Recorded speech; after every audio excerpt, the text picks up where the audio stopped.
Jadi tanyakan belajarnya dengan siapa, dulu awal belajar Wing Chun bagaimana, terus belajarnya sama siapa, belajarnya berapa lama gitu kan. Terus apakah sudah diizinkan membuka kelas atau belum gitu kan. Kemudian setelah itu Anda ingat-ingat itu guys. Ya, Anda ingat-ingat itu guys. Nah, setelah Anda ingat-ingat, Anda coba cek di media sosial. Bener nggak apa yang disampaikan itu terjadi guys.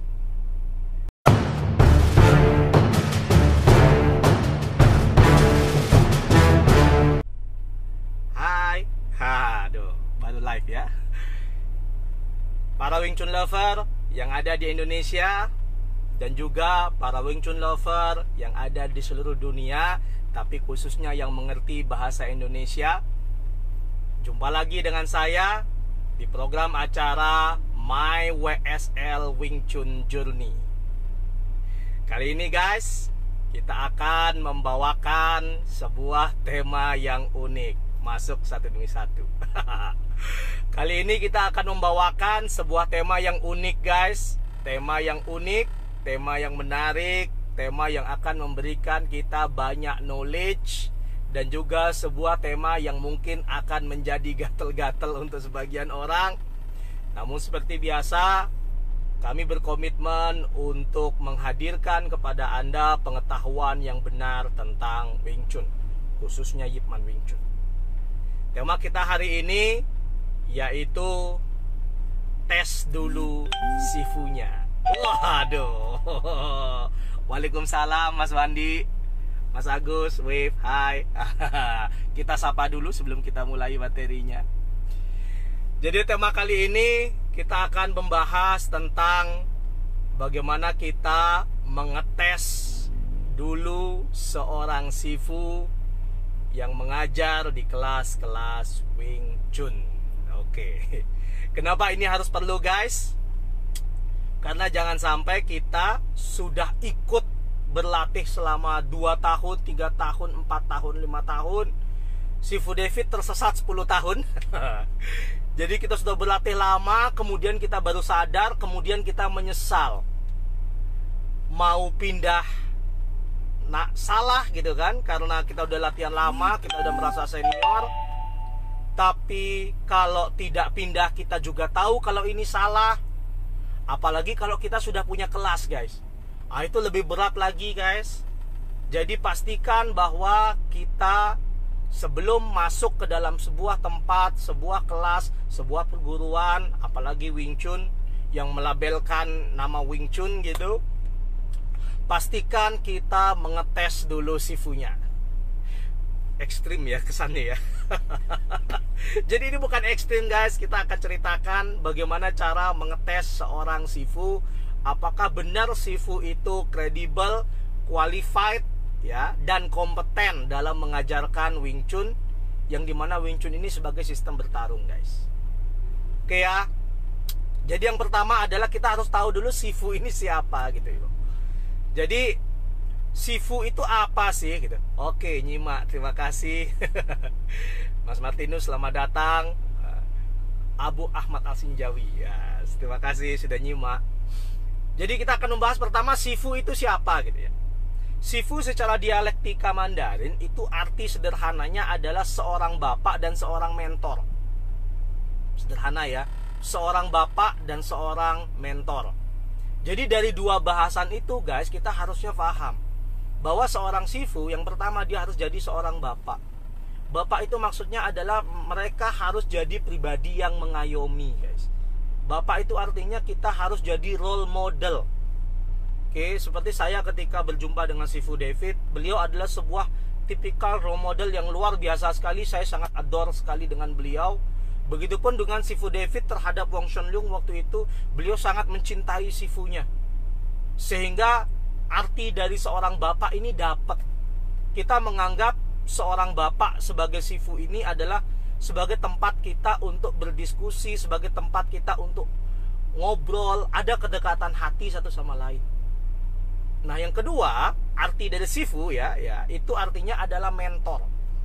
Nah, mentor itu apa guys? Tentu mentor itu adalah orang yang kompeten atau orang yang qualified dalam membimbing kita menuju jalan Wing Chun.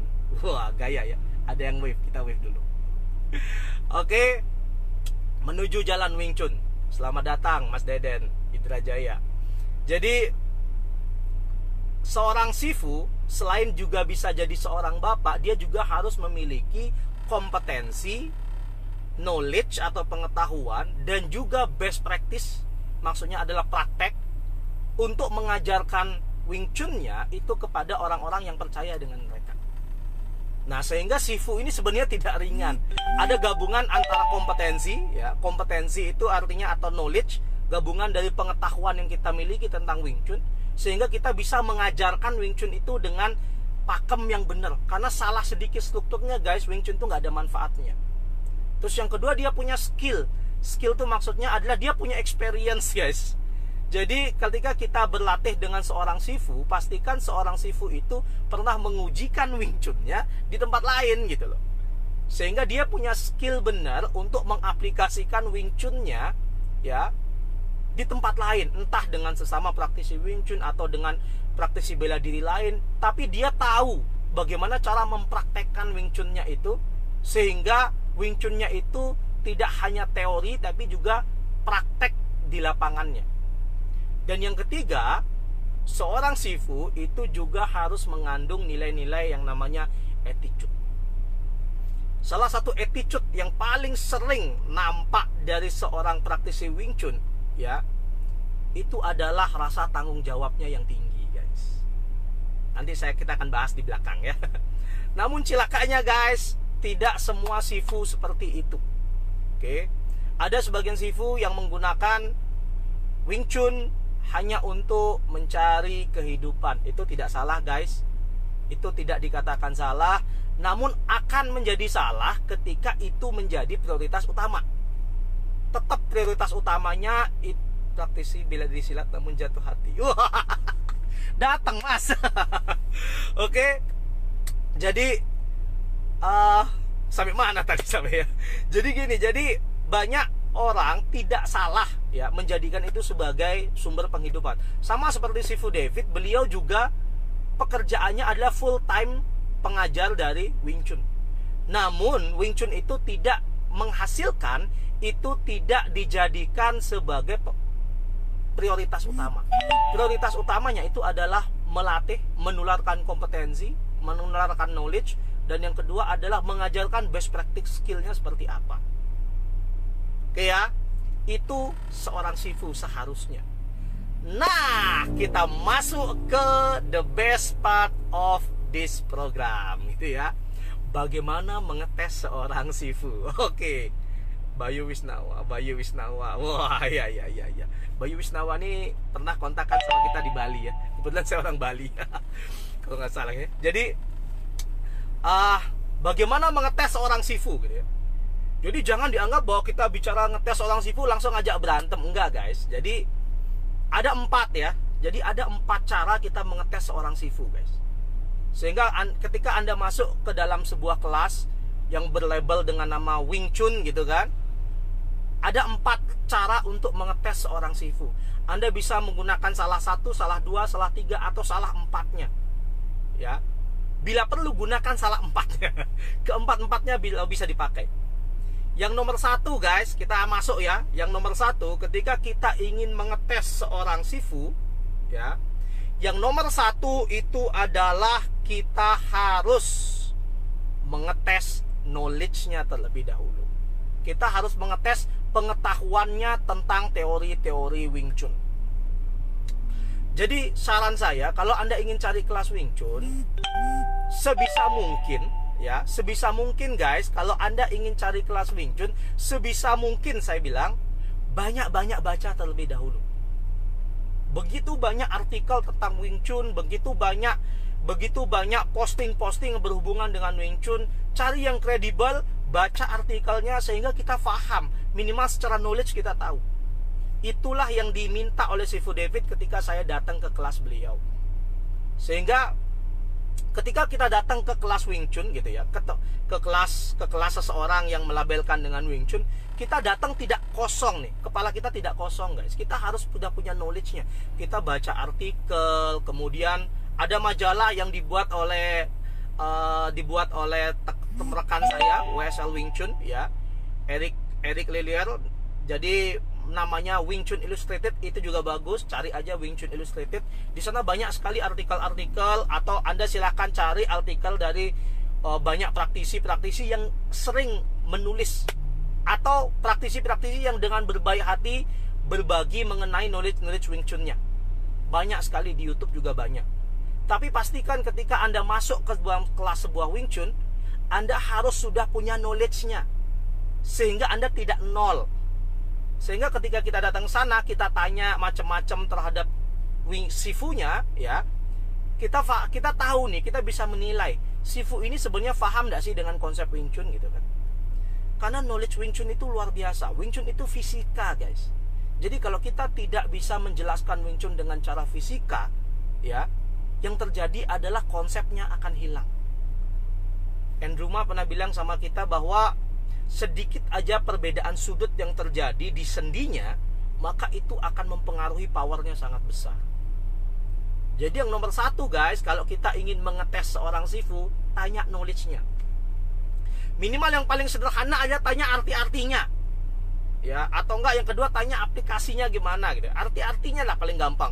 Contoh kayak, kenapa sih mukul Wing Chun harus di center line gitu kan ya. Terus kenapa sih ada, kalau kita Wing Chun itu kan center line, kalau kita di hook dari samping itu caranya gimana ya. Apakah Wing Chun itu ya kan, apakah Wing Chun itu punya tendangannya berapa banyak, langkah Wing Chun itu seperti apa. Banyak sekali pertanyaan yang bisa kita gunakan. Atau langsung masuk pada konsep.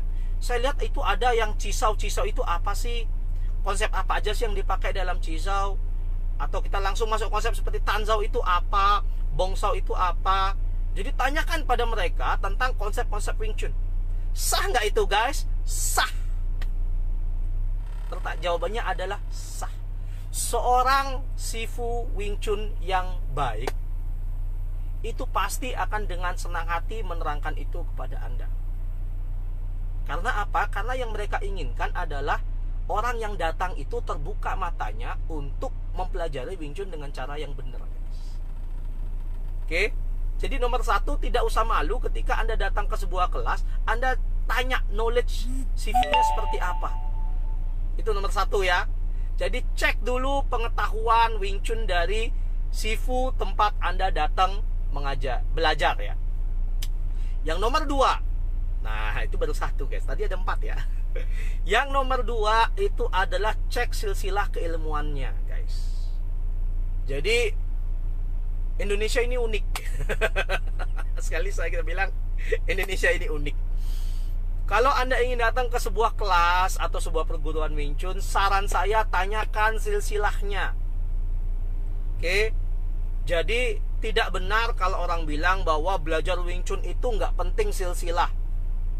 Biasanya yang mengatakan seperti itu adalah orang-orang yang sedang mencari pembenaran guys. Jadi yang paling penting adalah kalau Anda datang ke sebuah kelas, tanyakan silsilahnya. Oke?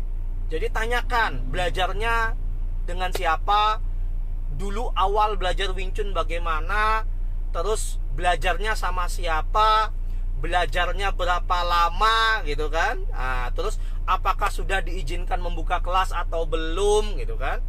Kemudian setelah itu Anda ingat-ingat itu guys. Ya, Anda ingat-ingat itu guys. Nah, setelah Anda ingat-ingat, Anda coba cek di media sosial, benar nggak apa yang disampaikan itu terjadi, guys. Karena ada sebagian besar orang, ya, itu yang mengarang-arang. Ya, jadi tidak benar mengatakan bahwa oh saya belajar dari sini. Ternyata setelah di cross check itu tidak. Itu sebuah realita di Indonesia yang harus kita terima, guys. Jadi ketika kita ingin masuk sebuah kelas Wing Chun, kita harus tanyakan silsilah keilmuannya. Setelah kita tahu silsilah keilmuannya guys, kita harus cek. Jangan cuma percaya. Zaman sekarang guys, ya ini realita logika aja. Zaman sekarang guys, tidak ada orang belajar Wing Chun itu cuma sendirian. Nggak ada. Orang belajar Wing Chun itu pasti punya sifu, pasti punya namanya Si Hing Si Dai, atau kita sebut Si Hing Dai. Si Hing Dai itu adalah kakak seperguruan, adik seperguruan. Kan tidak mungkin dia datang ke kelas belajar hanya sendiri sama gurunya tanpa ada yang tahu, gitu kan. Setiap dia datang hanya sendiri tanpa ada yang tahu, itu tidak mungkin terjadi, guys. Dan yang paling mudah di zaman sekarang, ini zaman era teknologi, guys. Yang paling penting, yang paling gampang dilihat adalah lihat koneksinya. Yang paling gampang lihat Facebooknya, lihat Instagramnya kalau punya Facebook dan Instagram. Lihat pertemanannya, bener nggak mereka berteman? Jangan-jangan mereka bilang berlatih di sifu A gitu kan, sama sifu A-nya pun tidak temenan. Atau sama sifu A temenan, sama yang lain tidak temenan. Sama sekali tidak ada temenan dengan murid-murid dari sifu A. Oke, itu mengecek siswa yang pertama, guys. Ribet ya. Kemudian yang kedua, setelah kita menanyakan dan mengecek di media sosialnya, kita tahu nih sifunya siapa, guys, langsung kontak sifunya, guys. Oke, seorang sifu Wing Chun sampai hari ini nih ya, pengalaman pribadi saya, seorang sifu Wing Chun di seluruh dunia, mau dia melegenda ataupun tidak, terkenal ataupun tidak, ketika punya yang namanya akun di media sosial gitu kan, ketika kita japri ke beliau menanyakan perihal apakah benar ini adalah murid Anda, mereka pasti jawab, guys. Pasti jawab. Karena setiap sifu yang benar itu pasti ingin menjaga nama baiknya sendiri dan tidak ingin nama baiknya digunakan oleh orang lain. Jadi cek. Lalu gimana kalau sifunya sudah meninggal gitu kan? Anda cek di murid-muridnya yang masih hidup. Sederhana kan? Jadi cek dulu sifunya siapa, sifu A gitu kan. Wah, ternyata sifu A-nya nggak punya media sosial gitu kan. Anda cek di keluarga sifu A itu siapa saja. Itu pasti ada di medsos. Terus Anda tanyakan pada mereka, kenal nggak dengan ini? Karena dunia Wing Chun itu kecil, guys. Saya heran ada orang yang mencoba membuat cerita tentang Wing Chun. Oke, ini zaman teknologi, guys. Jadi kita harus cek. Jangan sampai kita masuk di kelas yang salah yang membuat kita menjadi menyesal. Oke ya. Jadi ini cara tes yang kedua dari seorang sifu. Oke, jangan sampai kita terbuai, apalagi termakan oleh doktrinasi yang mengatakan nggak penting yang namanya silsilah, yang penting efektif ketika digunakan. Loh, bagaimana tahu kalau efektif kalau dia tidak belajar dengan benar gitu kan? Ya, saya pernah punya artikel namanya mendadak sifu, guys, seperti itu. Orang yang mengajar kungfu lain kemudian ketika Wing Chun menjadi booming mereka pindah ke Wing Chun. Itu saya sebut sebagai mendadak sifu. Oke. Gerakannya seperti Wing Chun tapi itu bukan Wing Chun. Kalau bahasa yang sering kita pakai adalah ya, kucing yang merasa singa tidak akan pernah menjadi singa, guys. Jadi inilah realita. Cek keilmuannya. Oke ya. Ada yang tahu, nggak tahu siapa. Oke ya. Ini yang kedua adalah cek silsilahnya, guys. Cek silsilahnya benar tidak dia berasal dari keluarga itu. Karena kalau dia berasal dari salah satu keluarga Wing Chun, dia pasti akan dengan bangga sekali mengatakan saya keluarga ini. Ini sifu saya, ini si Hing Dai saya, pasti. Nah, itu yang nomor 2, guys. Kita masuk ke yang nomor 3, gitu kan.